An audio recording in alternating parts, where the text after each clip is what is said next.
దేవుని నామమునకు మహిమ కలుగును గాక. రోమపత్రిక 13వ అధ్యాయము. 13వ అధ్యాయంలో మనము మొదటి 7 వచనాలు కొంతవరకు ధ్యానం చేశాం గత వారంలో. ఇందులో ఒక 3 విషయాలు జ్ఞాపకం చేసుకున్నాం. అలాగే మనము తెలుసుకోవాల్సిన మరికొన్ని విషయాలు ఉన్నాయి. ఇందులో నుండి మనము జ్ఞాపకం చేసుకుందాం. దేవుని వాక్యం మనకు తెలియజేస్తుంది. రోమపత్రిక 13వ అధ్యాయములో అధికారులకు లోబడి ఉండాలి ప్రతి వ్యక్తి కూడా అనే విషయాన్ని దేవుని వాక్యం మనకు తెలియజేస్తుంది. అధికారులకు లోబడి ఉండాలి. ఈ విషయంలో మనం గత వారములో విన్నాం.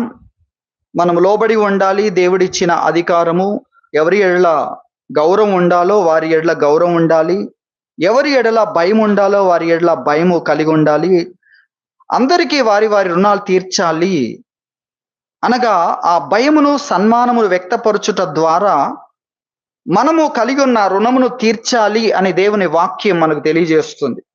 ఇందులోండి మన సమయంలో ఒక 2-3 విషయాలు మన జ్ఞాపకం చేసుకుందాం. దేవుని వాక్యము ఎంతో స్పష్టముగా ఇక్కడ తెలియజేస్తున్న విషయాలను మనం చూస్తున్నాం. దేవుడే ఈ అధికారాలను ఏర్పాటు చేశాడు. ఈ అధికారములు, ఈ సిస్టమ్ యొక్క ప్రాముఖ్యతను గురించి గత వారంలో మనం విన్నాం. ఈ సిస్టమ్ లేకపోతే పరిస్థితులు ఏ విధంగా ఉంటాయి అనే దాని గురించి కూడా మనం విన్నాం. దేవుడు ఈ విధానాన్ని ఏర్పాటు చేశాడు అనేది మనం చూస్తున్నాం. అలాగే ఎవరు ఏం చేస్తున్నారు అనే దాన్ని అంతటినీ దేవుడే చూచేవాడై ఉన్నాడు. మనము ఈ పని చేస్తున్నప్పుడు దీనికి జీతం ఇచ్చేవాడు దేవుడు. అలాగే పనిని గుర్తించేవాడు దేవుడు. ఈ పనిని ఎలా ఉంది అని విమర్శించేవాడు దేవుడు. శిక్షించేవాడు కూడా దేవుడే. ఇది కూడా మనం గుర్తించాలి. అలాగే ఎవరికి ఏ పని ఇచ్చాడు అనే దాన్ని గుర్తించాలి. మనం చాలాసార్లు తప్పించుకోవడానికి ప్రయత్నాలు చేస్తూ ఉంటాం. నేను చెయ్యాలంటే ఎవరో ఏదో చేస్తే నేను దీన్ని చేస్తాను అనే ఒక అజ్ఞానములో మనుషులు బ్రతకడాన్ని మనం చూస్తాం. కానీ ఎవరి పని వారిదే. ఎవరి మెప్పు వారిదే. ఆ పనిని చేయలేనప్పుడు ఎవరికి వచ్చే ఆ శిక్ష వారిదే, ఒకరిని బట్టి కాదు. ఆ విషయాన్ని మనం గుర్తించాలి. ప్రతి విషయంలో కూడా ఇది గుర్తించాలి. ఎవరి పని వారిదే అన్న సంగతిని మనం గుర్తించాలి. కాబట్టి దేవుని వాక్యం ఎంతో స్పష్టంగా ఈ విషయాలు మనకు తెలియజేస్తుంది. దేవుని వాక్యంలో నుండి పేతురు రాసిన మొదటి పత్రిక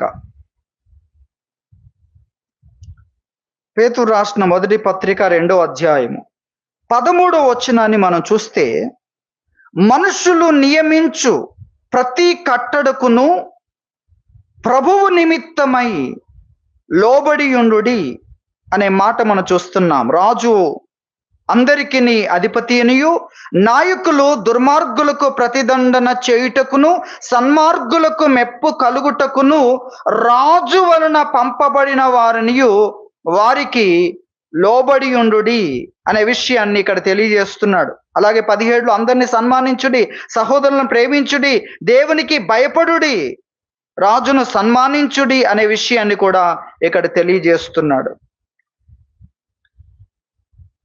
దేవుని వాక్యము మనకెంతో స్పష్టంగా ఇక్కడ తెలియజేస్తుంది. మనుషులు నియమించు 13వ వచనములో, మనుషులు నియమించు ప్రతి కట్టడకును ప్రభువు నిమిత్తమై లోబడి ఉండుడి. ప్రభువు నిమిత్తం లోబడి ఉండండి అనే విషయాన్ని మనం చూస్తున్నాం. కొన్ని విషయాల్లో మనకు అది సులభతరము నుండి కష్టతరం కావచ్చు. కానీ ప్రభువు కోసం మనం ఏం చేయాలి? లోబడాలి. ఎందుకంటే వారికి దేవుడు అధికారం ఇచ్చాడు అనే విషయాన్ని ఇక్కడ మనం గుర్తించాలి. వారికి మనుషుల మీద దేవుడు కొన్ని వ్యవస్థలు ఏర్పాటు చేసి ఆ వ్యవస్థలకు నాయకులుగా ఏర్పాటు చేశాడు గనుక మనము లోబడవలసి ఉంది. ఏ విషయంలో? మనుషులకు సంబంధించిన విషయంలో దేవుడు వారి పైన ఉన్నాడు. ఇది చివరిగా మనం నేర్చుకుంటాం, ముగింపులో నేర్చుకుంటాం. దేవుని విషయంలో కాదు, దేవుడితో మనం ఎవరిని కూడా సమానం చెయ్యం. దేవుని కంటే ఎవరిని కూడా మనం గొప్ప చెయ్యము. దేవుని విషయంలో కాదు, అది మనం గుర్తించాలి. మనుషుల పైన అధికారం కలిగి ఉన్నారు గనక వారు చేసే ఆ యొక్క పనుల్లో కొన్నిసార్లు వారు దేవుని భయము కలిగి చక్కని జ్ఞానము కలిగి ఉంటే ప్రజలకు సౌకర్యవంతమైన నిర్ణయాలు తీసుకుంటారు. వారు దేవుని జ్ఞానము లేకుండా, దేవుని భయము లేకుండా ఉన్నారు అనుకోండి, వారు కోపంలో ఉన్నా, ఆవేశములో ఉన్నా, లేక అధికారం మాకుంది అనే దాంట్లో ఉన్న వారు నిర్ణయాలు కొన్నిసార్లు అధికారంతో తీసుకున్నప్పుడు ప్రజలకు సౌకర్యవంతంగా ఉండకపోవచ్చు. ఈరోజు ప్రజలకు సౌకర్యవంతంగా ఉండాలని ప్రతి విషయంలో ఆలోచిస్తూ ఉన్నా కొంతమంది అధికారులు ఆ విధంగా ఆలోచించినప్పుడు వారు సౌకర్యవంతమైన విధానాలను ప్రవేశపెట్టలేరు. దానికి బదులు కొన్నిసార్లు ఇంతవరకు సౌకర్యవంతంగా ఉంటే, అనగా ఒక క్లిక్కుతో జరిగిపోతూ ఉంటే, కొన్నిసార్లు స్థలాలకు వెళ్ళి బారులు తీరి నిలబడాల్సిన పరిస్థితులు ఒకవేళ ఏర్పాటు చేశారనుకోండి, ప్రభువు కోసం నిలబడాలి. ఇంతకుముందు నిలబడేది లేదు, సులువుగా అయిపోయింది. కానీ ఈరోజు ఒక కష్టతరమైన ఒక చట్టం వచ్చింది అనుకోండి, సులువైన దాంట్లోండి కష్టం వచ్చింది అనుకోండి, దేవుని నిమిత్తం, ఎవరి నిమిత్తం? ప్రభు నిమిత్తం. మన కష్టం కావచ్చు,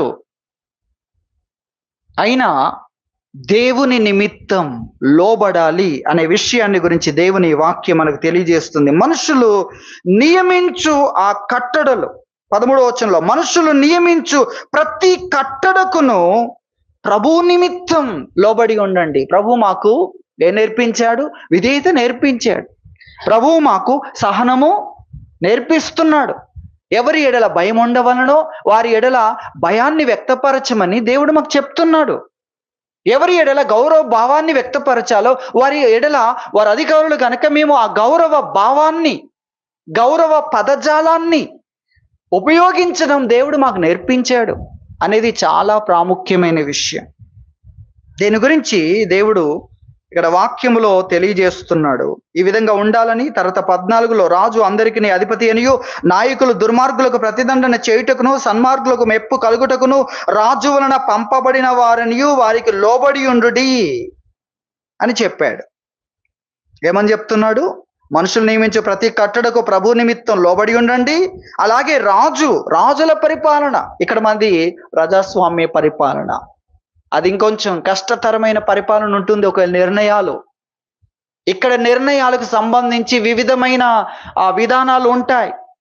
ఒకవేళ అధికారులు ఏదైనా సరైన విధానంలో తీసుకోకపోతే వారి మీద మనము ఆరోపణ చేయడానికి, లేక వారు చేస్తున్న పని యొక్క సమస్యను గురించి చెప్పుకోవడానికి ఇంకొక సిస్టమ్ ఉంది. ఎక్కడ? ప్రజాస్వామ్యంలో. కానీ రాజుల పరిపాలనలో రాజు ఒకదాన్ని చేసిన తర్వాత చెప్పుకోవడానికి ఒక సిస్టమ్ ఉందా? సిస్టమ్ లేదు. కాబట్టి అలాంటి పరిపాలనలో ఉన్న వారికి రాస్తున్నాడు. ఇక్కడ ఇంకా రాస్తూ ఏమంటున్నాడంటే, ఇక్కడ దేవుని నిమిత్తం లోబడండి అని చెప్పాడు. అలాగే రాజు అందరికీ అధిపతి అనియో, నాయకులు దుర్మార్గులకు ప్రతిదండన చేయుటకును, సన్మార్గులకు మెప్పు కలుగుటకును, రాజు వలన పంపబడిన వారనియు వారికి ఏం చేయాలి? లోబడి ఉండుడి. ఇది చెప్పాడు. ఏలయనగా, ఎందుకంటే ఇప్పుడు చదవాలి ఇక మనం. ఏలయనగా మీరు ఎట్లు యుక్త ప్రవర్తన గలవారై అజ్ఞానముగా మాట్లాడు మూర్ఖుల నోరు మూయుట దేవుని చిత్తం.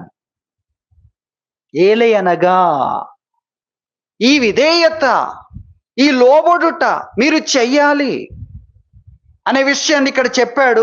చెప్తూ ఎందుకంటే ఏం చెప్తున్నాడు? మీరిట్లు యుక్త ప్రవర్తన గలవారై, కొంతమంది అజ్ఞానంగా మాట్లాడుతూ ఉన్నారు, మీ మీద ఆరోపణలు చేస్తున్నారు, మిమ్మల్ని అవమానపరచాలని, మిమ్మల్ని చులకన చేయాలని, మీ మీద ఒక తిరుగుబాటు ముద్ర వేయాలని, మీలో నుండి కనబడుతున్న ఆ యొక్క గొప్పతనాన్ని లేకుండా చెయ్యాలని కొంతమంది ఏం చేస్తున్నారు? అజ్ఞానంగా మూర్ఖంగా మాట్లాడుతూ ఉన్నారు, ఆలోచన లేకుండా మాట్లాడుతున్నారు. వారి నోరు మూయుట దేవుని చిత్తం. ఎలా మోయాలి? యుక్త ప్రవర్తన. యుక్త ప్రవర్తన మీ విధేయత ద్వారా, మీ విధేయత ద్వారా చట్టమునకు కట్టడలకు ఏ విధంగా మీరు లోబడుతున్నారో, శిష్టానికి మీరు ఏ విధంగా లోబడుతూ ఉన్నారో, ఆ యొక్క విధేయత ద్వారా మీరేం చేయాలంటే ఏం చేయాలి? ఈ యొక్క మూర్ఖుల నోరు, మూర్ఖముగా మాట్లాడే వారి యొక్క నోరు మూయడము దేవుని చిత్తం. ఎలా? మీ ప్రవర్తన ద్వారా. అది దేవుని వాక్యం మనకు తెలియజేస్తున్న విషయం. కాబట్టి దేవుని నిమిత్తం, దేవుని నిమిత్తం ఇది మన యొక్క పని, ఇది దేవుని చిత్తం. ఈ విధంగా చేయమని దేవుడు మనకు బోధిస్తున్నాడు, ఈ విధంగా ఉండమని, కష్టము కలిగినా కూడా. ఎందుకంటే వారిని ఆ విధంగా శాసనములు చేసే స్థానములో వారు ఉన్నారు. అయితే అది వారి పని. దేవుడు విమర్శించినప్పుడు వారి పని సరిగ్గా లేకపోతే అది వారి లెక్క.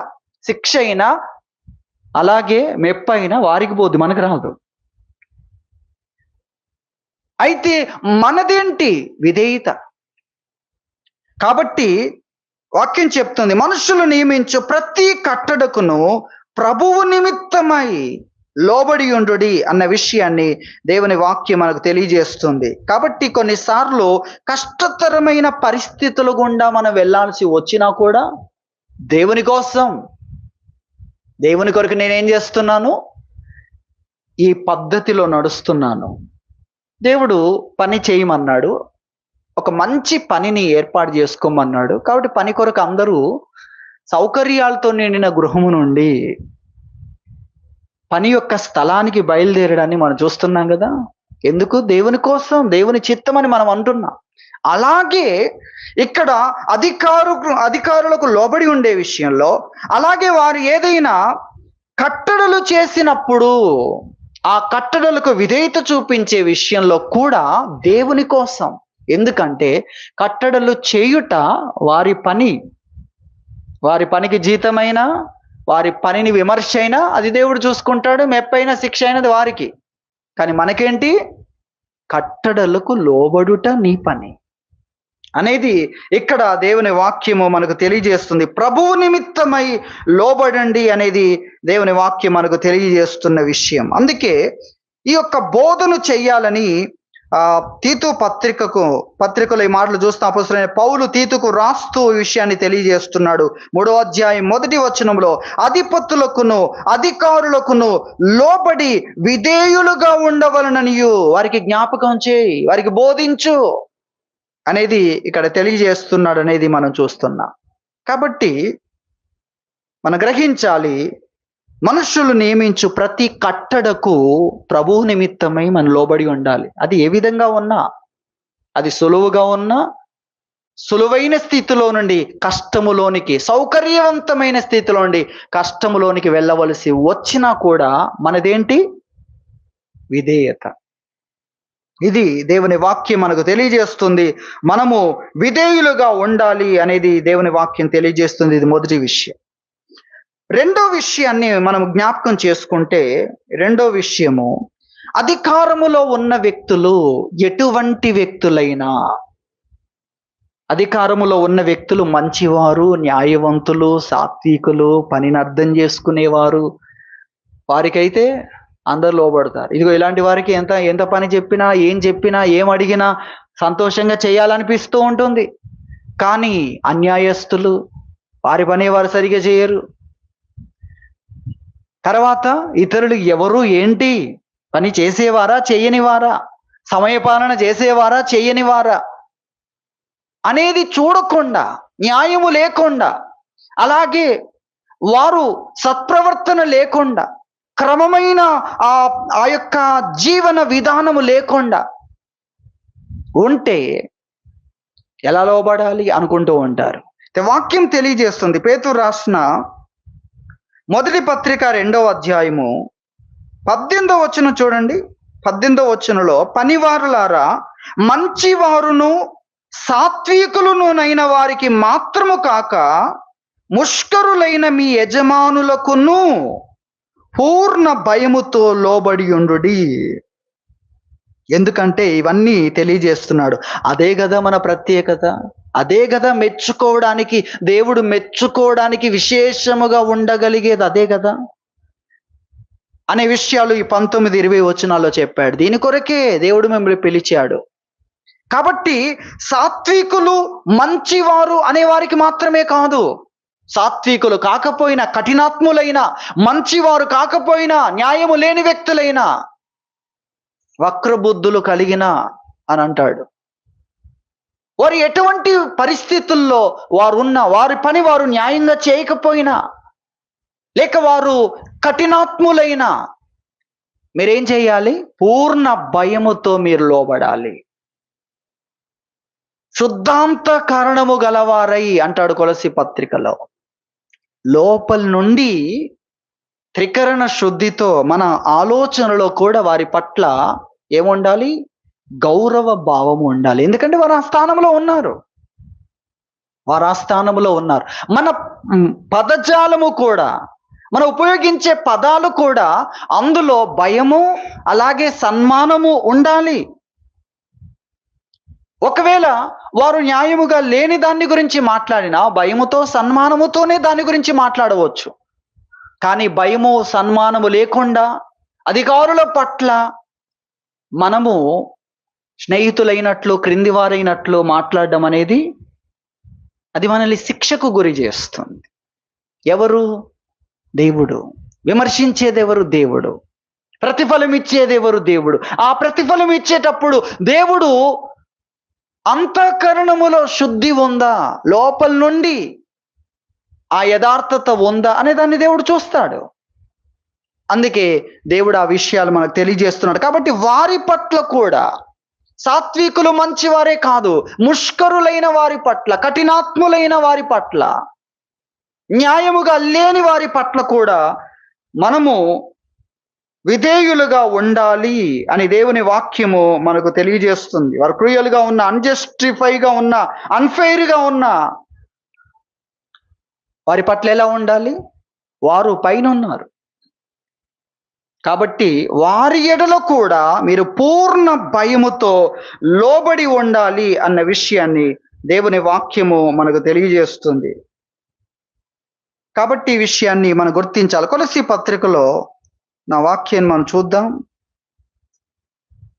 కొలస్సీ పత్రిక 3వ అధ్యాయము 22వ వచనములో, దాసులారా మనుషులను సంతోషపెట్టువారైనట్టు కంటికి కనబడవలనని కాక ప్రభువునకు భయపడుచు శుద్ధాంతఃకరణము గలవారై శరీరమును బట్టి మీ యజమానులైన వారికి అన్ని విషయములో విధేయులయ్యుండుడి.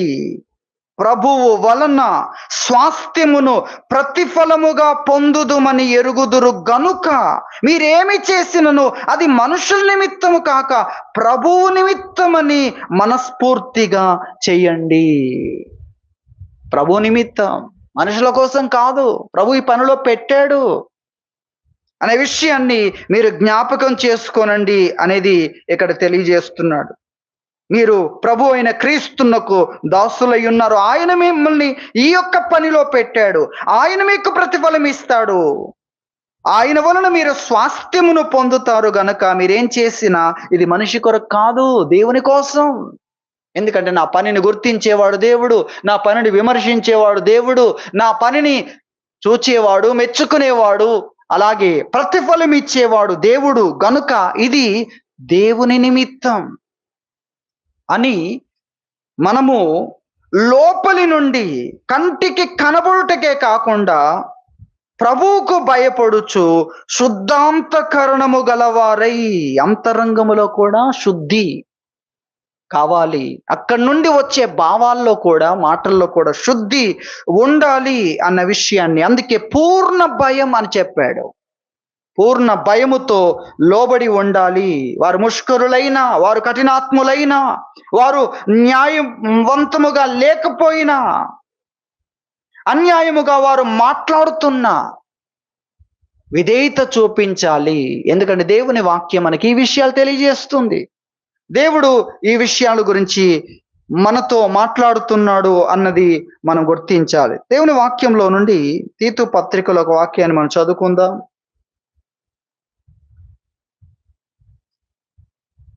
తీతు పత్రిక 2వ అధ్యాయంలో 9వ వచనం చూస్తే, దాసులైన వారు అన్ని విషయముల యందు మన రక్షకుడగు దేవుని ఉపదేశమును అలంకరించున్నట్లు దేవుని ఉపదేశమును అలంకరించాలి. దేవుడు ఏది తెలియజేస్తున్నాడో దాన్ని మనం చూపించాలి కదా. మనకు వాక్యం ఏం చెప్తుంది? మన విధేయులుగా ఉంటే మనకు మన భక్తి వాక్యం ఇది చెప్తుందని ఇతరులకు అర్థమవుతుంది. మన అవిధేయులుగా ఉంటే ఇదేనేమో వారికి చెప్తుంది, ఇదేనేమో వారు నేర్చుకుంటుంది. మన ప్రవర్తనను బట్టి ఇతరులు ఏం తెలుసుకుంటారు? మనం చదివేదాన్ని తెలుసుకుంటారు, మనం వినేదాన్ని తెలుసుకుంటారు. కాబట్టి వినేదాన్ని మనం అలంకరించాలి, అది కనబడాలి. దేవుని ఉపదేశాన్ని అలంకరించాలి. అందుకొరకు వారు ఆ ఉపదేశాన్ని చూడాలి. దేవుని వాక్యం మనకేం తెలియజేస్తుందో, దేవుడు మనకేం బోధిస్తున్నాడో దాన్ని మనము అలంకరించాలి. ఆ ఉపదేశాన్ని అది మనలో నుండి కనబడాలి. అది దేవుని వాక్యము మనకు తెలియజేస్తున్న విషయం. కాబట్టి మనము ఆ విధంగా ఉండాలని ఇక్కడ దేవుని వాక్యం తెలియజేస్తుంది. దేవుని ఉపదేశమును అలంకరించున్నట్లుగా మనం ఉండాలి అనేది దేవుని వాక్యం. ఇక్కడ అనేకమైన విషయాలు చెప్పాడు. తమ యజమానులకు ఎదురు మాట చెప్పక, ఏమి అపహరింపక, సంపూర్ణమైన మంచి నమ్మకమును కనపరుచుచు, అన్ని కార్యములందు వారిని సంతోష పెట్టుచు, వారికి లోబడి ఉండవలనని వారిని హెచ్చరించుము. వారికి చెప్పు ఈ విషయాలు. వాక్యాన్ని మీరు అలంకరించాలి. వాక్యం మీ జీవితంలో కనబడాలి. దేవుడు మనకి ఏది బోధిస్తున్నాడో దాన్ని మనము అలంకరించిన వారుగా, చూపించేవారుగా ఉండాలని దేవుని వాక్యం తెలియజేస్తుంది. ఇది రెండవదిగా మనం నేర్చుకుంటున్న విషయం. మొదటిగా, ప్రభువును బట్టి ప్రతి కట్టడకు మనము లోబడి ఉండాలి. మన పని మనది, కట్టడలు చేసే పని మనది కాదు. కట్టడలు చేసే వారికి దేవుడు ఏది చెప్తున్నాడో అది వారి పని. వారికి ఏం చెప్తున్నాడు దేవుడు, అది వారి పని. అలాగే అనుసరించుట కోసము దేవుడు ఏం చెప్తున్నాడో అది మన పని. వారి పని వారు సరిగా లేకపోతే దాన్ని బట్టి మనకేమి ఉండదు. మనము ఏ విధంగా ఉంటున్నాం, మన అంతరంగములో నుండి ఏ విధంగా ఉంటున్నాం, మన ఆలోచనలో ఆ గౌరవం పెద్దల పట్ల, నాయకుల పట్ల, మన పైనున్న వారి పట్ల ఆ గౌరవం, ఆ సన్మానం మన ఆలోచనలో, మన మాటల్లో కనబడుతుందా లేదా, ఇది దేవుడు చూస్తాడు.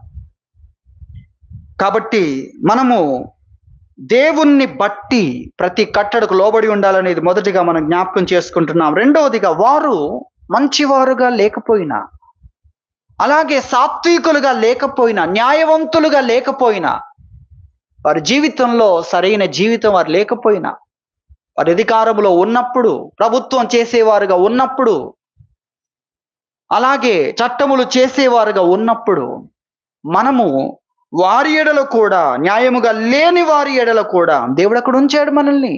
ఎందుకు? విధేయత చూపించమని ఉంచాడు, లోబడమని ఉంచాడు. అక్కడ ఒక మంచి పని నిమిత్తం ఉన్నాం. మనం ఎన్నుకున్న మంచి పని, అక్కడ చేసే పని మంచిదై ఉండాలి. మనం చేసేది అది దేవుడు చెప్పాడు. ఒక మంచి పనిని నువ్వు ఎన్నుకోవాలి, అందులో మంచి ఉండాలి.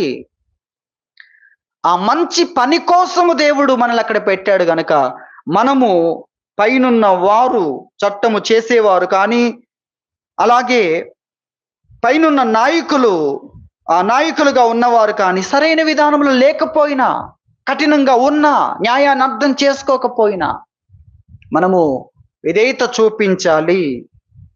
అట్టి పరిస్థితుల్లో ఉన్నవారికి కూడా మన విధేయత చూపించాలి. అప్పుడే దేవుడిని మెచ్చుకుంటాడు. ఆ విధేయత నీది. వారు అన్యాయస్తులైన లోబడుతున్న కారణం ఏంటంటే, ఇది దేవుడు నీకు నేర్పించాడు. వారు న్యాయవంతులైతే ఆ ప్రతిఫలం వారికి పోద్ది. అనగా వారిని బట్టేమో అనే పరీక్ష దేవుడు పెట్టినప్పుడు, వారు సరిగ్గా లేనప్పుడు మనం కూడా సరిగ్గా చేయలేదనుకోండి, విధేయత చూపించలేదనుకోండి, మాటల్లో కూడా గౌరవభావం లేదనుకోండి, అప్పుడు దేవుడు తీర్పు తీర్చినప్పుడు ఏం జరుగుతుంది? దేవుడు మనకి మంచి ప్రతిఫలం ఇవ్వాలని రెడీ చేసి పెట్టుకుంటాడు. మన పదజాలములో భయం లేదు. మన భావాల్లో గౌరవం లేదు. ఇప్పుడు దేవుడు ఏమిస్తాడు? మెచ్చుకోవాలనుకున్నాను, ప్రతిఫలం ఇవ్వాలనుకున్నాను, జీతం ఇవ్వాలనుకున్నాను, కానీ నీకు ఇప్పుడు శిక్ష ఇవ్వాల్సి వస్తుంది. అటువంటి పరిస్థితి. శిక్ష అంటే ఒకవేళ మన దగ్గర ఉన్నది కూడా దేవుడు తీసుకోవచ్చు. పెనాల్టీ అంటే ఏమవుతుంది? మన దగ్గర ఉన్నది కోల్పోవాల్సి వస్తుంది. మన జీతాన్ని మనం ఇవ్వాల్సి వస్తుంది. అది మనం గుర్తించాలి. కాబట్టి వారు ముష్కరులైనా కూడా, వారు అన్యాయస్తులైన కఠినాత్ములైన వారి పట్ల మనము విధేయత కలిగి ఉండాలి, లోబడాలి అనే విషయాన్ని దేవుని వాక్యం మనకు తెలియజేస్తుంది. చివరిగా మూడవదిగా దేవుని వాక్యం మనకు తెలియజేస్తున్న విషయం ఏంటంటే, వారు దేవుని విషయంలో వచ్చినప్పుడు, దేవుని చిత్తం విషయంలో, వాక్యం విషయంలో ఎదురుగా వచ్చినప్పుడు మనము విధేయత చూపించాల్సిన అవసరము లేదు. మన విధేయత మన కోసం, మనం చేస్తున్న పని కొరకు, అలాగే మన జీవన సంబంధమైన దాని మీద వారు ఉన్నారు గనక విధేయత. కానీ వారు దేవుని పైన లేరు, దేవుని చిత్తం విషయంలో లేరు, దేవుని వాక్యాన్ని వారు కూడా విధేయత చూపించేవారు, దాన్ని ఎదిరించాల్సిన పరిస్థితిలో వారు లేరు. ఒకవేళ రాజు అవిధేయుడై, భక్తిహీనుడై, దేవుని వాక్యానికి వ్యతిరేకంగా ఏదైనా చట్టాన్ని చేస్తే దానికి లోబడాల్సిన అవసరము లేదు అనేది ఇక్కడ గుర్తించాలి. ఎందుకంటే అది దేవుని విషయం. మనం వాక్యంలో చూస్తాం, దానియేలు కాలంలో దానియేలును ఇరుకులో పెట్టడానికి ఒక చట్టాన్ని రాజు చేత బలవంతంగా చేస్తారు. రాజుకు తెలియదు, అమాయకుడు, ఎందుకు చేస్తున్నారు ఈ చట్టము అనేది. 30 రోజుల వరకు ప్రజలు ఎవ్వరికి ఏమనవి చేయకూడదు. ఇదేమి విచిత్రమైంది. దేవునికి కూడా ఏమనవి చేయకూడదు 30 రోజుల వరకు. ఇక అతన్ని ఎంత పొగిడారో, మీరు అలాంటి పరిపాలన ఇవ్వట్లేదా, ప్రజలు పట్టించుకొని రాజా, మీరు ప్రజలు పట్టించుకుని ఒక 30 రోజులు ఉండలేరా? 30 రోజులు ఉండనంత ఉందా మీ పరిపాలన? వారికి నీళ్ళు ఇస్తున్నారు కదా, ఆహారం ఇస్తున్నారు కదా, 30 రోజుల వరకు వారికి ఏం కష్టం వస్తుంది? కాబట్టి 30 రోజుల వరకు ఎవరికి ఏ మనవి చేయకుండా ఉండాలి, చేస్తే మరణశిక్ష. ఎటువంటి చట్టం చూడండి. ఆ చట్టము చేయబడింది, అతడు అమాయకుడిగా, అతనికి తెలియదు. దీనికి బలయ్యేవాడు దానియేలు అన్న విషయం అతనికి తెలియదు. దానియేలు ఎంతో ప్రేమిస్తున్నాడు, కానీ ఆ చట్టం చేయబడింది, దానికి ముద్ర వేయబడింది. ఇప్పుడు దేవుని సన్నిధిలో కనబడి ఏ మనవి చేయకూడదు, దేవుని సన్నిధిలో కనబడకూడదు. ఎటువంటి చట్టం చూడండి. దానియేలుకు తెలుసు. ఇట్టి శాసనము సంతకము చేయబడినని దానియేలుకు తెలిసినప్పుడు దానియేలు ఏం చేశాడు?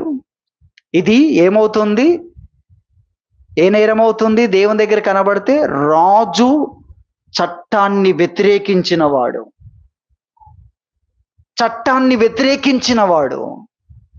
చట్ట వ్యతిరేకి. ఎలాంటి ముద్ర పడుతుంది? రాజ ద్రోహి. మరణశిక్ష అంటే చూడండి, ఇక అతన్ని ఏ విధంగా పిలుస్తారు? చట్ట వ్యతిరేక కార్యకలాపాలు చేసే వారికి వేసే ముద్రలు అతనికి వేసే పరిస్థితి. రాజద్రోహముగా,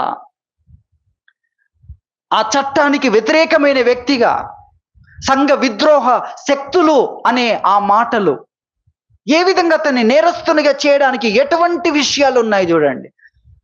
దానియేలుకు తెలిసింది, ఈ శాసనం సంతకం చేయబడింది, అయినా సరే నేను దేవుని సన్నిధిలో కనబడతాను. 30 రోజులు కనబడకూడదు. ఏ దేవుని దగ్గరికి వెళ్ళొద్దు, ఏ దేవుని సన్నిధిలో మనవి చేయకూడదు. ఎటువంటి చట్టం చూడండి. దానియేలు సిద్ధపడ్డాడు, ప్రార్థనకే కాదు, ఆ చట్టానికి ఎదురుగా వచ్చే శిక్షకు నిలబడ్డాడు. అది మనం చూస్తాం. అలాగే శద్రకు, మేషకు, అబేద్నెగో అనువారిని గురించి చూడండి. అక్కడ ఒక పరిస్థితి, ఒక బొమ్మ నిలబెట్టాడు. అజ్ఞానంతో, అతనికి ఏం తెలియదు కదా. దేవుడు ఒక దర్శనం, భవిష్యత్తుని గురించి దర్శనం చూపిస్తే ఆ తర్వాత దేవుని గురించి నేర్చుకోవాల్సిన వ్యక్తి, దానియేలును అడగవలసిన వ్యక్తి అదంతటి ప్రక్కన పెట్టి తనకు తోచినట్లుగా ఆలోచించి ఒక బొమ్మ నిలబెట్టాడు. ఒక పెద్ద విగ్రహాన్ని నిలబెట్టి దానికి అందరూ నమస్కారం చెయ్యాలి, చేయకపోతే అగ్నిగుండంలో పడేస్తాను ఒక చట్టం చేశాడు. ఇటువంటి పరిస్థితి చూడండి.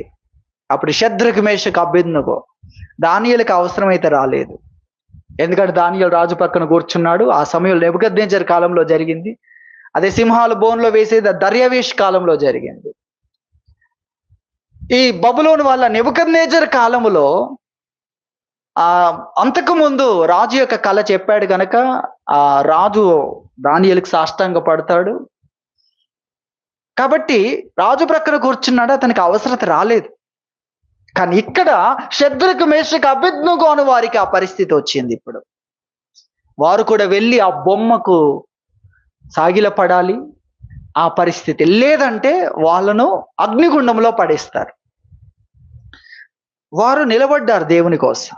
అప్పుడు వారి మీద నేరాలు మోపే కొంతమంది ఉన్నారు. యూదుల మీద నేరాలు మోపే ఒక బ్యాచ్ ఉంది.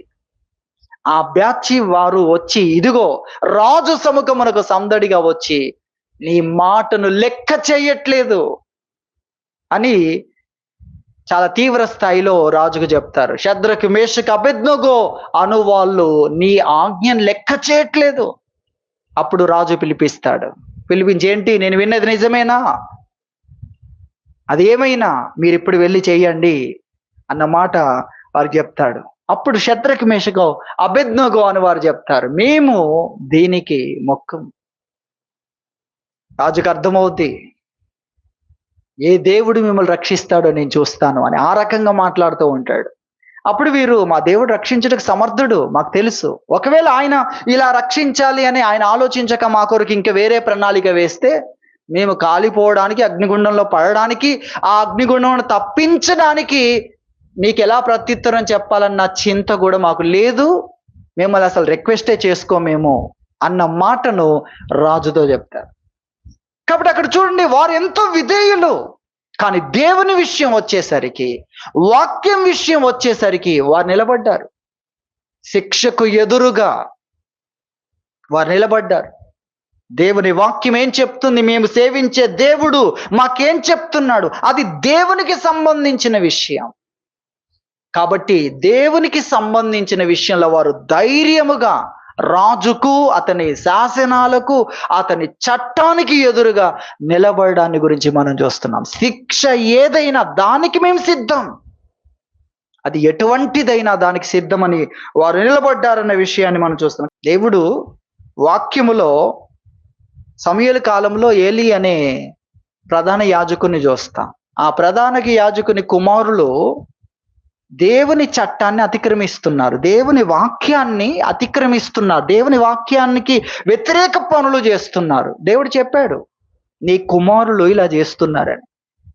ఆ సమయంలో ఇతడు అధికారము కలిగి ఉన్న ఇతడు వారిని కొన్ని రోజుల పాటు బహిష్కరించడము, కొన్ని రోజుల పాటు మీరు ఇంట్లోనే ఉండండి, ఎందుకంటే దేవుని విషయంలో మీరు అపరాధం చేశారు కాబట్టి మీరు ఇంట్లోనే ఉండాలి, ఇంట్లోనే మిమ్మల్ని బంధిస్తున్నాను అన్నట్లుగా చేయడము. అధికారాన్ని తీసుకోవాలి. అతను అధికారం తీసుకోకుండా మొరపెట్టుకుంటాడు, అయ్యలారా అన్నట్టుగా మొరపెట్టుకుంటాడు. అప్పుడు దేవుడు అంటాడు, నాకంటే నువ్వు నీ కుమారులను ఏం చేస్తున్నావు, గొప్ప చేస్తున్నావు.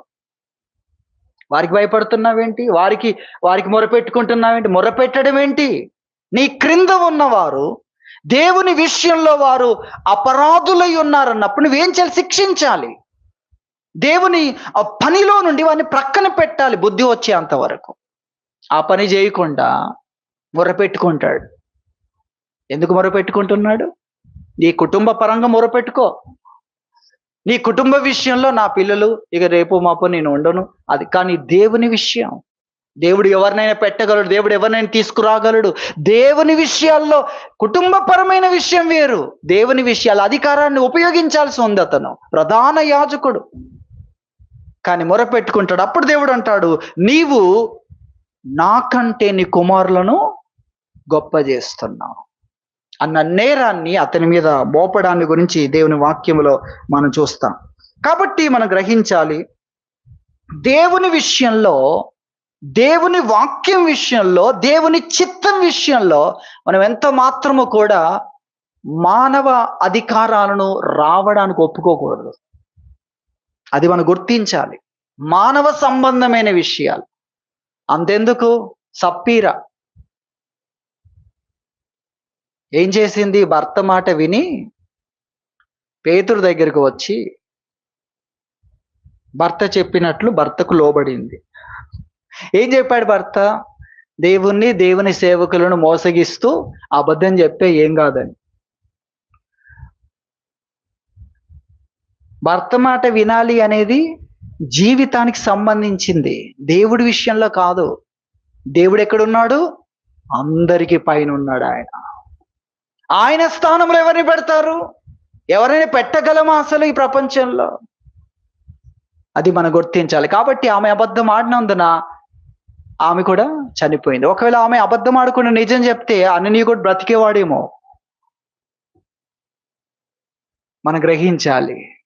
కాబట్టి దేవుని వాక్యం మనకు తెలియజేస్తుంది, దేవుని విషయంలో, దేవుని వాక్యం విషయంలో, దేవుడు ఏదైనా మనకు బయలుపరిచినప్పుడు, దేవుని చిత్తం విషయంలో మనము మనుషులను గొప్ప చేయకూడదు. దేవుని అధికారముతో సమానముగా మనుషుల అధికారాన్ని నిలబెట్టకూడదు. అది మనం గ్రహించాల్సిన విషయం. మనము ముగింపులో ఒకటి రెండు వాక్యాలు చదువుకుందాం. దేవుని వాక్యాలు అపోస్తులు ఈ పరిస్థితులు ఎదుర్కొన్నప్పుడు జరిగిన విషయాన్ని మనం చదువుకుందాం. అపోస్తుల కార్యములు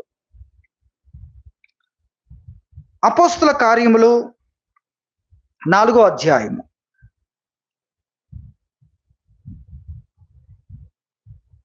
అపోస్తుల కార్యములు 4వ అధ్యాయములో 17 నుండి చూస్తే, అయినను ఇది ప్రజలలో ఇంకా వ్యాపింపకుండుటకై ఇక మీదట ఈ నామమును బట్టి ఏ మనుషులతోనైనానో మాట్లాడకూడదని మనము వారిని బెదురు పెట్టవలనని చెప్పుకొనిరి. ఇక్కడ అధికారులు ఏం చేస్తున్నారంటే, ఈ నామమును గూర్చి మాట్లాడకూడదు. ఏంటి వారు చేసేది? ఈ నామం గూర్చి మాట్లాడకూడదు. ఏదైనా మాట్లాడుకో, ఏ కథలైనా చెప్పుకో, ఏ అబద్ధాలైనా చెప్పుకో, కానీ ఈ నామమును గూర్చి మాట్లాడకూడదు. చూడండి ఎటువంటి విచిత్రమైన విషయం. ఈ నామమును గురించి, నామం ప్రచురం కాకూడదు, ఈ నామమును గురించి మాట్లాడకూడదు. కానీ దేవుడు చేసింది ఏంటి అనేది మనం చూస్తే, మనము 12వ వచనంలో, మరి ఎవని వలనను రక్షణ కలగదు, ఈ నామముననే మనము రక్షణ పొందవలను గాని ఆకాశము క్రింద మనుషులలో ఇయ్యబడిన మరి ఏ నామమున రక్షణ పొందలేము. దేవుడేమో ఇది నిర్ణయించాడు. ఆకాశం క్రింద మనుషులలో ఇవ్వబడిన ఒకే ఒక నామాన్ని పైకెత్తాడు. ఈ నామం పేరిటనే నేను మనుషులతో సమాధాన పడుతాను, వారిని రక్షిస్తాను అని యేసు నామాన్ని పైన పెడితే, సాతాను చూడండి మనుషుల్లో దూరి ఆ నామమును గూర్చే మాట్లాడకూడదు, ఆ నామమునే పరిచయం చేయకూడదు. ఇక ఏ నామములో అయినా చావే కదా. ఈ నామములోనే చావును జయించగలిగి ఉంది, రక్షణ ఉంది, నష్టపోయినవన్నీ లాభముగా మారేది ఉంది, పోగొట్టుకున్నవన్నీ కూడా పొందగలిగిన జీవితం ఉంది. ఈ నామములో రక్షణ ఉంది, విమోచన ఉంది, కేవలం ఈ ఒక్క నామములోనే. ఇక్కడ చూడండి అధికారులంతా ఒకటే, ఈ నామం ప్రబలకూడదు, ఈ నామం వ్యాపించకూడదు, ఈ నామమును గూర్చి మాట్లాడకూడదు, ఈ నామం ఎత్తకూడదు. ఎలా తయారయ్యారు చూడండి. ఆ చట్టాన్ని వారు చేస్తున్నారు, లేక ఆ విధంగా బెదిరిస్తామని వారు మొదలు పెట్టారు, చెప్పుకున్నారు. అప్పుడు వారిని పిలిపించి, మీరు యేసు నామమును బట్టి ఎంత మాత్రమును మాట్లాడకూడదు. ఏదైనా మాట్లాడవచ్చు కానీ ఆ నామం, ఇదిగో ఆ నామమును బట్టి మాట్లాడకూడదు, బోధింపకూడదని వారికి ఆజ్ఞాపించిరి. వారు సరే అన్నారా? మౌనంగా ఉన్నారా? అందుకు వారు ఏం చేస్తారు? అందుకు పేతురును యోహాను వారిని చూచి, దేవుని మాట వినుట కంటే మీ మాట వినుట దేవుని దృష్టికి న్యాయమా? దేవుని తరపున ఉన్నారు, దేవుని మీద ప్రమాణం చేసి మాట్లాడుతున్నారు, నిబంధనలు చేస్తున్నారు, దేవుని గణపరుస్తున్నారు. ఇప్పుడు దేవుని దృష్టిలో మీరు చేస్తుంది ఏంటి? మీ మాట వినాలా, దేవుని మాట వినాలా? మీ మాట వినుడు, దేవుని మాట వినకుండా మీ మాట వినుడు దేవుని దృష్టికి ఎలా ఉంటుంది? దేవుని పక్షాన నిలబడి మాట్లాడుతున్న మీరు ఆలోచించండి అన్న విషయాన్ని వారు చెప్పారు. మీ నిర్ణయం ఏదైనా మీ నిర్ణయం ఏదైనా మేము కన్న వాటిని విన్న వాటిని ఆ సత్యాన్ని చెప్పకుండా మానము. సత్యము జయించిన సత్యము ఓడిపోయిన. అర్థమైందా? సత్యము గెలుస్తుంది గనక అనేదే కాదు. సత్యము గెలుస్తుందనేది అది ఎప్పుడు అది గెలిచేదే, అది నిలబడేదే. కానీ దాని కొరకని కాదు, సత్యము చెప్పకుండా మేము విన్న వాటిని కన్న వాటిని చెప్పకుండా ఉండలేం. దానికి నువ్వేం పేరు పెడతావో, దానికి ఏ శిక్ష విధిస్తావో దానికి మేము సిద్ధం. కానీ మేము మాత్రం ఈ నిర్ణయం ఏదైనా మేము దేవుడు మాకు చెప్పాడు, ఆ మాట మేము వింటాం. ఆయనకు లోబడడానికి ఎంత కష్టమైన మేము లోబడదాం. మీరు అడుగుతున్నారు, దేవుని మాట వినుట న్యాయమా? మీ మాట వినుట న్యాయమా? దేవుని మాట వినడం కంటే మీ మాట వినడం న్యాయమా? దేవుని దృష్టికి ఎలా ఉంటుంది? దేవుని పక్షాన అధికారులు, మత సంబంధమైన నాయకులు, వీళ్ళెవరు? ఇక్కడ పిలిపించి మాట్లాడుతున్నవారు దేవుని ధర్మశాస్త్రాన్ని ఎరిగిన వారు, దేవుని ప్రజల్లో ఉన్నవారు, వారే మాట్లాడుతున్నారు చూడండి. కాబట్టి అటువంటి పరిస్థితుల్లో పేతురు, యోహాను మౌనంగా లేరు. ఈ మాట వినాలా? దేవుని మాట వినాలా? దేవుడు మాకు చెప్పాడు, ఈ నామమునే నేను గొప్ప చేశాను, ఈ నామముననే మనుషులతో నేను డీల్ చేస్తాను. పరలోక సంబంధమైన కార్యాలు జరగాలంటే ఈ నామం ఉచ్చరిస్తేనే నేను జరిగిస్తాను. దైవజనులకు కూడా దేవుడు చెప్పాడు, ఈ నామం మీరు ఉచ్చరించండి, నేను ప్రజల్ని దీవిస్తాను. ఈ నామం మీరు పలకండి, ఈ నామం పలకండి నా ప్రజల మీద, ఈ నామం పలకండి, నేను వారిని కరుణిస్తాను, దీవిస్తానని చెప్పాడు. కాబట్టి ఇక్కడ మనం చూస్తున్నాం, వారు బెదిరించిన, వారు ప్రశ్నిస్తున్న వీరైతే మౌనముగా లేరు, వారు చెప్పారన్న విషయాన్ని గురించి మనం చూస్తున్నాం. ఆ తర్వాత మనలా వీరిని బెదిరించి పంపించారు. ఇంకా ఎక్కడ మీరు ఈ నామం ఎత్తగాని, ఇప్పుడైతే చట్టం చేస్తే మీకు తెలిసిందని వీరిని బెదిరించి పంపించేశారు. వాళ్ళు చెప్పే సమాధానం వారైతే చెప్పారు, వెళ్ళారు. వెళ్ళిన తర్వాత వారు ప్రార్థన చేశారు, అయ్యో ఇప్పుడు ఈ పేరెత్తితేనే మేము నేరస్తులం అయిపోతున్నామే అని వారు ప్రార్థన చేసినప్పుడు దేవుడు పరిశుద్ధాత్మ చేత నింపాడు, వారిని ధైర్యపరిచాడు. ఆ తర్వాత వారు ధైర్యంతో సువార్త ప్రకటించడం జరుగుతూ ఉంది. అలా జరుగుతున్న సమయంలో దేవుని వాక్యంలో మనం చూస్తాం,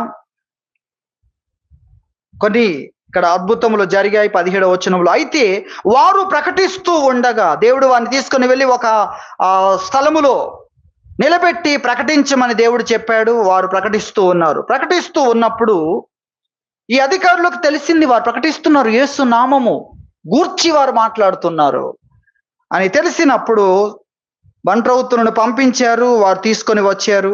మనము 27వ వచనం నుండి చూస్తే 5వ అధ్యాయం, అపోస్తుల కార్యములు 5వ అధ్యాయం 27, వారిని తీసుకొని వచ్చి సభలో నిలువబెట్టగా ప్రధాన యాజకుడు వారిని చూచి, మీరు ఈ నామమును బట్టి బోధింపకూడదని మేము మీకు ఖండితముగా ఆజ్ఞాపింపలేదా? ఇదిగో మీరు యెరూషలేమును మీ బోధతో నింపి ఈ మనుషుని హత్య మా మీదికి తేవలనని ఉద్దేశించుచున్నారని చెప్పాను. అందుకు పేతురును అపోస్తలును, మనుషులకు కాదు దేవునికే మేము లోబడవలెను గదా అని చెప్పారు. చెప్తూ ఉండగా జరిగిన విషయాలు కూడా మనం చూస్తే, వీరింకా, మీరు మ్రానున వేలాడ వేసి సంహరించిన యేసును మన పితరుల దేవుడు లేపెను.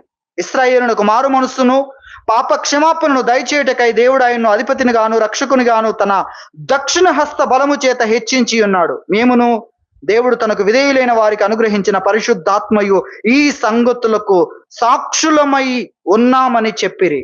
వారి మాట విని అత్యాగ్రహము తెచ్చుకొని వీరిని చంపుటకు ఉద్దేశించగా, వీరిని చంప ఉద్దేశించగా. చూసారా? ఆ మాటలు విని కోపం తెచ్చుకున్నారు, ఆగ్రహం తెచ్చుకున్నారు. మా మాట వినట్లేదు, వారు చెప్పే ఆ నిజాన్ని కానీ సత్యాన్ని కానీ దాన్ని తెలుసుకోవాలని లేరు, మేము చెప్పింది వీరు వినలేదు అని ఆగ్రహం తెచ్చుకొని వారిని చంపాలని చెప్తూ ఉండగా, అక్కడ మనం చూస్తా గమలీయేలు అనే వ్యక్తి ఆ సభలో లేచి నిలబడి వారిని బయటికి పంపించండి అని చెప్పి ఆ సభలో ఉన్న వారితో మాట్లాడతాడు. మీరేం చేస్తున్నారు? వారు ఒకవేళ దేవుని పక్షాన్ని నిలబడితే మీరేమవుతారో తెలుసా? దేవునికి వ్యతిరేకంగా నిలబడ్డ వారు అవుతారు. అప్పుడు మీ పరిస్థితి ఏమవుతుంది? అన్న విషయాన్ని చెప్పి వారికి కౌన్సిలింగ్ ఇవ్వడానికి గురించి మనం చూస్తాం. ఏదేమైనా మనం ఇక్కడ గ్రహించాలి, వారు ఎటువంటి కోపంతో ఉన్నా, వారు బెదిరిస్తూ ఉన్నా, చంపే అధికారం మా చేతుల్లో ఉంది అని ప్రశ్నిస్తూ ఉన్నా కూడా వారు చక్కగా తెలియజేశారు, మీ మాట వినడం కాదు, మేము మనుషులకు కాదు, ఎవరికి లోబడాలి? దేవునికి లోబడాలి అన్న విషయాన్ని చెప్పారు. ఆ విషయాన్ని గురించి మనం చూస్తున్నాం. కాబట్టి దేవుని విషయంలో, దేవుని చిత్తం విషయంలో, దేవుని వాక్యం విషయంలో, దైవికమైన విషయాల్లో మనుషులను దేవునితో సమానముగా నిలబెట్టకూడదు. కొంతమంది అక్కడ లోబడుతూ పిరిగివారై దేవుని వైపున నిజమైన భక్తి లేకుండా మాట్లాడుతూ అధికారులకు లోబడాలి కదా. లోబడాలి, నీ జీవితానికి లోబడు, నీ కోసం వాళ్ళు చేసే చట్టాలకు లోబడు. కానీ దేవునితో వారు పెట్టుకునే దానికి నీవు తెలియజేయాలి. దేవుని భయమును గురించి వారికి తెలియజేయాలి. దేవుని పక్షాన మనం మాట్లాడాలి. నువ్వు దేవునితో, మనుషుల మీద నీకు అధికారము దేవుని మీద కాదు, దేవుని విషయాల మీద కాదు, మనుషుల మీద. కాబట్టి అపోస్తులు ఏ విధంగా నిలబడ్డారో ఆ విషయాన్ని గురించి మనం చూస్తున్నాం. దేవుని విషయాల్లో, దేవుని వాక్యం విషయంలో, దైవ భక్తికి సంబంధించిన విషయాల్లో మనము మనుషులని దేవునితో సమానం చేయకూడదు. మానవ అధికారాలను దేవునితో సమానం చేయకూడదు. మనుషులను దేవునితో సమముగా నిలబెట్టకూడదు అన్న విషయాన్ని అపోస్తుల ద్వారా మనం తెలుసుకుంటున్నాం. అందుకే అపోస్తులకు వ్యతిరేకంగా ఎన్ని చట్టాలు వారు చేసినా నిలబడ్డారు. మేము అదే పని చేస్తాం. దేవుడు మాకు చెప్పాడు, దేవుని పని. మనుషుల విషయంలో మీరు చెప్పిన చట్టాలన్నిటినీ మేము లోబడతాం. సమాజం విషయంలో మనుషుల కొరకు, కానీ దేవుడు చెప్పేదానికి వ్యతిరేకంగా చేస్తే మాత్రం మేము దేవుడు చెప్పిందే చేస్తాం. హల్లెలూయా.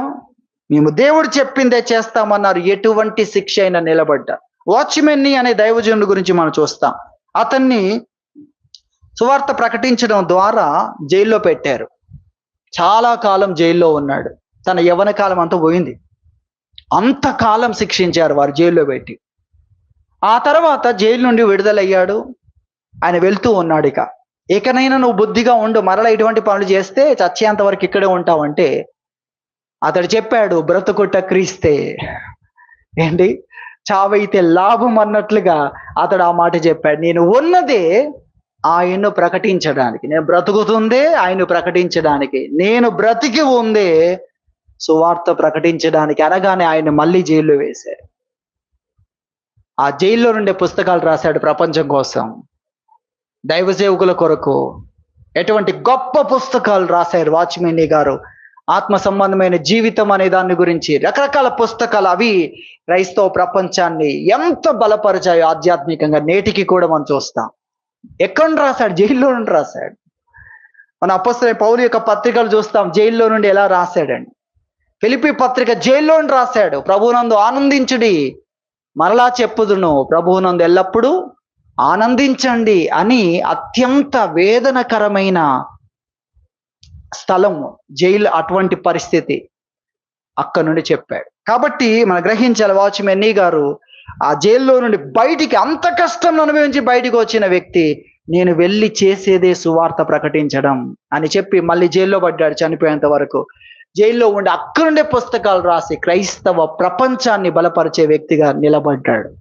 కాబట్టి మనం గ్రహించాలి, దేవుని విషయంలో మనుషులకు ఆ స్థానం, దేవునికి మనకు మధ్యలో మనుషులు రావడానికి అవకాశము ఇవ్వకూడదు. దేవుడు ఏదైనా తన చిత్తాన్ని బయలుపరిచినప్పుడు ఆయన చిత్తాన్ని నెరవేర్చే వ్యక్తులుగా మనం ఉండాలి. దానికి బదులుగా ఏ శిక్ష వచ్చినా కూడా దాన్ని సంతోషంగా స్వీకరించే వ్యక్తులుగా ఉండాలి. కానీ మనకు సంబంధించిన విషయంలో, మానవ జీవితానికి సంబంధించిన విషయంలో సౌకర్యవంతమైన స్థితి నుండి కష్టంలోనికి వెళ్ళే పరిస్థితి ఉండవచ్చు.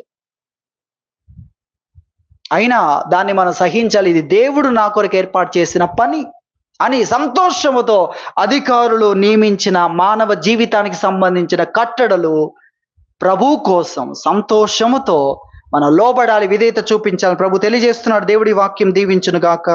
ప్రార్థన చేసుకుందాం.